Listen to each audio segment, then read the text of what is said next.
going to be performing a respiratory assessment on my patient. I've already completed my national patient safety goals. So the first thing I'm going to do is observe my patient's respiratory rate and rhythm. I'm going to lower my patient's gown so I can best see his rhythm and rate. The rate for a healthy adult should be 12 to 20. And I'm going to observe the rhythm of his breathing, which is the pattern in which he's breathing. So for a normal healthy adult, his pattern should be regular. The next thing I'm going to do is compare inspiratory and expiratory phases while I'm watching him breathe. I'm also going to note his oxygen saturation. His oxygen saturation should be greater than 95, and I also want to note that my patient is on oxygen. So my patient is on a nasal cannula. I would look here at the wall to see how many liters my patient is on. So my patient is on 4 liters of oxygen and he's on 100%. So when your patient has a device such as a nasal cannula, you'll want to note how many liters they're on and what percent oxygen they're on. So my patient can be on anywhere from 21% to 100% oxygen, because 21% is room air. So that would be the minimum amount of oxygen your patient would be on. The next thing I'm going to do is inspect for chest symmetry and work of breathing. So I'm going to lower my patient's gown again, and I'm looking at his chest symmetry, and I'm looking at his work of breathing.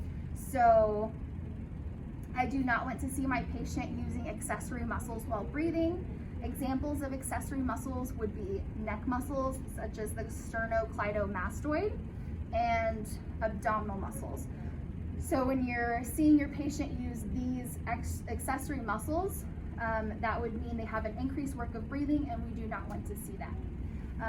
When a patient is working hard at breathing, you also might notice nasal flaring. So those are things that we don't want to see. The next thing I'm going to do is palpate and percuss my patient's chest. So as I palpate, I'm going to ask my patient if he has any tenderness. My patient does not have any tenderness. And the next thing I will do is percuss the lungs.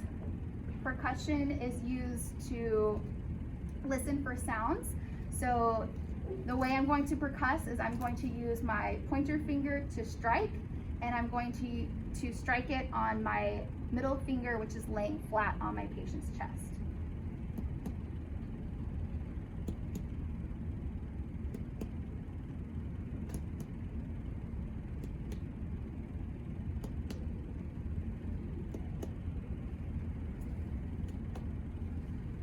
I should hear normal resonance sounds because the lungs are filled with air. I should not hear dull sounds, which would be a sign of a mass or fluid in the lungs. I would do the same thing on the back, but I'll go ahead and do the front first and complete listening to my patient as well. So next I'm going to listen for lung sounds. I'm going to use the diaphragm of my stethoscope to listen to normal lung sounds.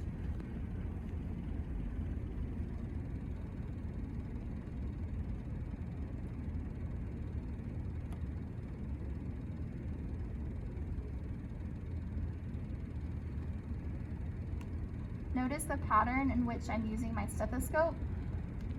I want to compare on both sides the sounds that I'm hearing.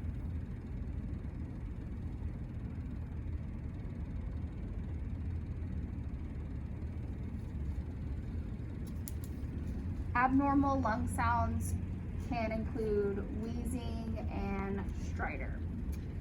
So the next thing I would do is I would do the exact same thing on the back of my patient.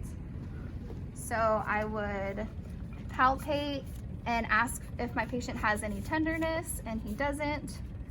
And normally your patient would be able to sit up by themselves.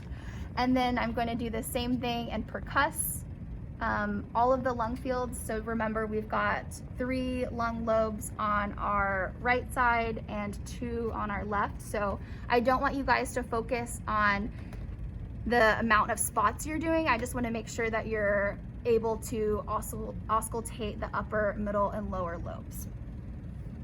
And the places where I would listen to my patient after percussing and palpating the back would be, I would start here and work my way down.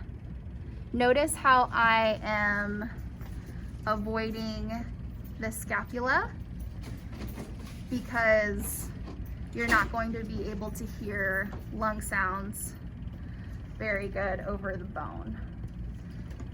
And some special considerations: if you have a female patient, there might be fewer places to listen because of breast tissue. So when you listen to a patient with large breasts, you'll want to avoid areas with a lot of breast tissue, because once again, you're not going to be able to hear lung sounds very well. So I would recommend listening at the top, and make sure you're listening really good on the sides, because that's where you're going to hear the lung sounds best to avoid the breast tissue. So I've completed my patient's respiratory assessment, and the last thing I'll do is ensure my patient's safety, make sure that the bed is at the lowest position and the side rails are up.